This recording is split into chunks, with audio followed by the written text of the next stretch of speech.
তো এটা মানে ম্যাসিভ ব্রেন ইনজুরি বলতে যা বোঝায় সেটাই। এবং ব্রেন স্টিম মগজের যে কাণ্ড, সেই কাণ্ডের পাশ দিয়ে বুলেটটা বের হয়ে গেছে, কাণ্ডেরও ইনজুরি হয়েছে। এখন ওনাকে কৃত্রিম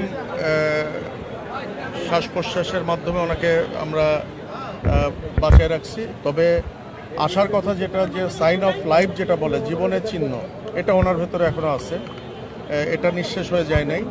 আমরা আশাবাদী এবং আমি অপারেশনের টোটাল অপারেটিভ প্রসিডিওরের মধ্যে আমাকে অ্যানেস্থেশিয়া যিনি প্রফেসর, উনি বারবার আমাকে অ্যাসিওর করছেন যে ওনার নিজস্ব যে ইফোর্ট, একটা মানুষের যে শ্বাস প্রশ্বাসের ইফোর্ট যেটা, ওটা ওনার ছিল।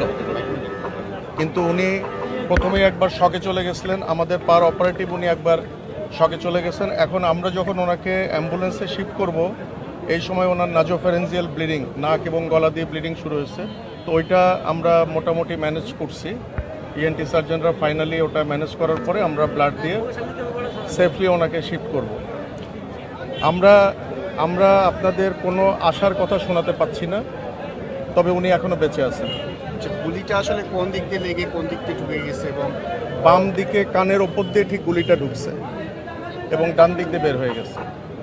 আর আমরা খুলিটা খুলে রেখে দিচ্ছি বাম দিকে, কারণ বাম দিকে হলো এক্সিট উন্ড, ওখানেই মগজ বেশি ক্ষতিগ্রস্ত হয়েছে। ওইদিকে আমরা খুলিটা খুলে রেখে দিচ্ছি। ডুরার যে ম্যানেজমেন্ট সেগুলো করছি, মগজ থেকে পানি বের করে দিয়ে মগজের চাপ কমায় দেওয়ার যে ব্যবস্থা সেগুলো আমরা করছি। আমাদের পক্ষে যতটুকু করা সম্ভব আমরা করছি, কিন্তু বেসিকলি ওনার অবস্থা খুবই ক্রিটিক্যাল।